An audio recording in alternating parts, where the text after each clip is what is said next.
अस्सलाम वालेकुम नाज़रीन, मैं आपका मेज़बान गुलाम अब्बास राय आपको खुश आमदीद कहता हूँ। जनाब, आज हमारा छठा लेक्चर है बेसिक्स ऑफ लॉ पे, जिसमें हम बात कर रहे हैं हुज़ आर लेजिस्लेचर्स, कि जो कानून साज लोग होते हैं, जो कानून बनाने वाले लोग होते हैं, वो कौन होते हैं। इसके लिए हमारे पास एक दो टर्मिनोलॉजीज़ थी जिनको हमने समझा। मैंने आपको अपने पहले लेक्चर्स में इस बात को बता दिया कि कानून और आइन होता गया, क्योंकि हमारी बेसिक्स ऑफ लॉ है, हमारी हर बात कानून और आइन के गिर्द घूमेगी, क्योंकि इन्हीं के गिर्द ही सारी बातें होंगी। लेजिस्लेचर असेंबली पे बाद में हम आएंगे। लेजिस्लेचर्स वो लोग होते हैं जो कि कानून साजी करते हैं। अब बात ये है कि हमने पहले बात कर ली थी मोनार्ची की, कि बादशाहत में जो बादशाह के मशीर होते थे वो उसको मशवरे दिया करते थे कि कानून साजी किस तरह करनी है। बरतानिया की मिसाल ले लें आप, और भी दुनिया में बहुत सारी बादशाहतें गुजरी हैं, आपको बरतानिया की एग्जांपल दी है सिर्फ। लेकिन फिर मैंने बात की थी कि वो दौर गुजर चुका है। This is the 21st century and we are fall in 2021। सो नाजरीन, हम इस बात पर पहुंचे हैं कि ये जो 2021 है, ये जमहूरी फलाही रियासतों का दौर है। सिर्फ जमहूरी रियासतें जो हैं, आजकल की रियासतें नहीं कहलवाती, बल्कि खुद को एक जमहूरी फलाही रियासतें गर्दानती हैं। अब जो डेमोक्रेटिक कंट्रीज़ हैं, जिनमें पाकिस्तान है, इंडिया है, बरतानिया है, जितने भी मतलब कि आजकल जो वेल ग्रूम्ड कंट्रीज़ हैं, वो खुद को डेमोक्रेटिक कहते हैं। अब बात ये है कि डेमोक्रेटिक कंट्रीज़ कौन से होते हैं। डेमोक्रेटिक कंट्रीज़ नाज़रीन वो होते हैं कि जो जिनमें अवाम के ज़रिए हुकूमत को चलाया जाए। जमहूरियत की एक सादा तरीन तारीफ़ आपको मैं आपकी ज़बान में बता दूं कि जमहूरियत उस हुकूमत को कहते हैं, उस मुल्क में जमहूरी हुकूमत की ये डेफिनेशन होगी कि वो हुकूमत जो लोगों के ज़रिए लोगों के लिए लोग चलाएं। इसका एक और एंगल मोड़ते हैं, अवाम की हुकूमत अवाम के लिए अवाम के ज़रिए। ये छोटी सी डेफिनेशन है जिसमें कंप्लीटली जो डेमोक्रेटिक वैल्यूज़ हैं वो समा जाते हैं, जो एक आजकल की जमहूरी फलाही रियासतें हैं जिनका पर्पज़ है वो यही है। अब बात लेजिस्लेचर्स की हो रही है कि जो कानून साज हैं वो कौन होते हैं। हमने बात कर ली जमहूरियत की। अब जमहूरी कंट्रीज़ जो हैं उनमें क्या होगी, जब अवाम की हुकूमत अवाम के ज़रिए अवाम के लिए, ठीक है। अब इसका मतलब है जो कानून साजी करने वाले हैं वो भी आम आवाम के ही लोग होंगे, हर बंदे के लिए। अब हमारा पाकिस्तान है, 22 करोड़ इसकी आबादी है तकरीबन। हर बंदे के पास इतना टाइम नहीं है कि वो रेफरेंडम हर बार हो जी अपनी राय दही जाकर करे और कानून साजी के मामले में अपनी राय दे।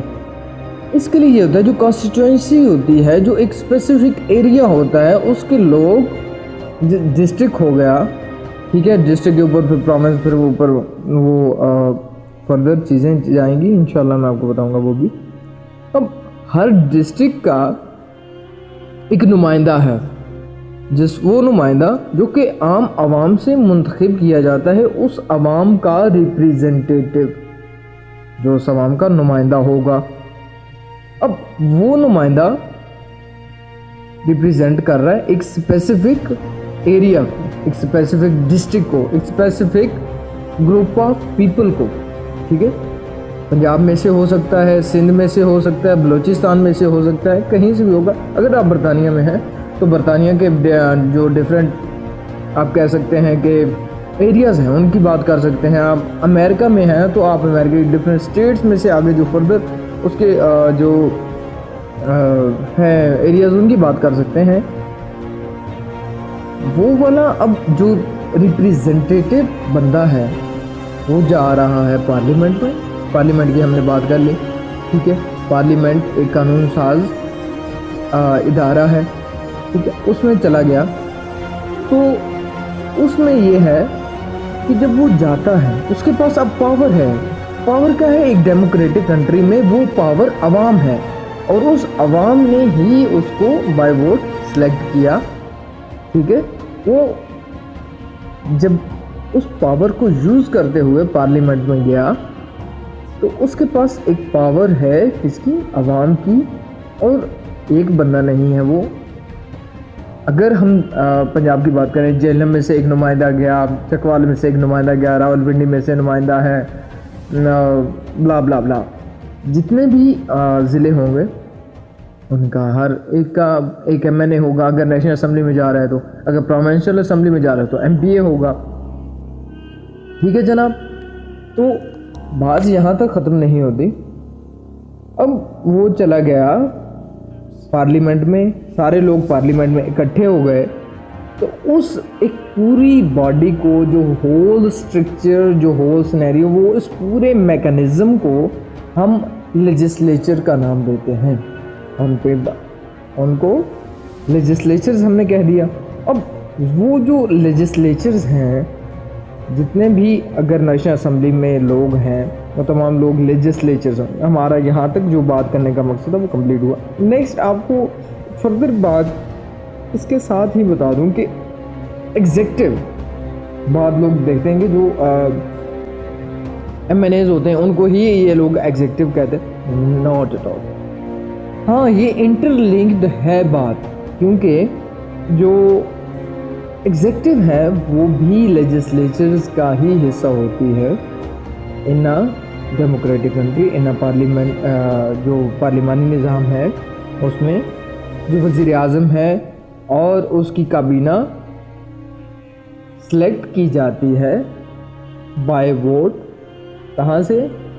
असम्बली में से, जिनको अवाम का नुमाइंदा तस्वुर किया जाता है, वो लोग ही बाय वोट इनको क्या देते हैं जी, सेलेक्ट करते हैं और फिर वो लोग रूल करते हैं और वो लोग एक इंतज़ामी अमूर को पाए तकमील तक पहुँचाते हैं। तो आज के लेक्चर में जनाब हमने ये जाना कि हुज़ आर लेजिस्लेचर्स और एक डेमोक्रेटिक कंट्री में किस तरह लेजिस्लेचर्स जो हैं वो इलेक्ट होकर आते हैं, और वो जो लेजिस्लेचर्स हैं उन्हीं लेजिस्लेचर्स में से इंतज़ामिया किस तरह सेलेक्ट होती है, बाय वोट होती है, ठीक है। और ये दोनों चीज़ें इंटरलिंक्ड हैं इन पार्लियामेंट्री सिस्टम। नेक्स्ट लेक्चर में हम इंशाल्लाह ताला बात करेंगे कि कॉन्स्टिट्यूशन असम्बली के बारे में।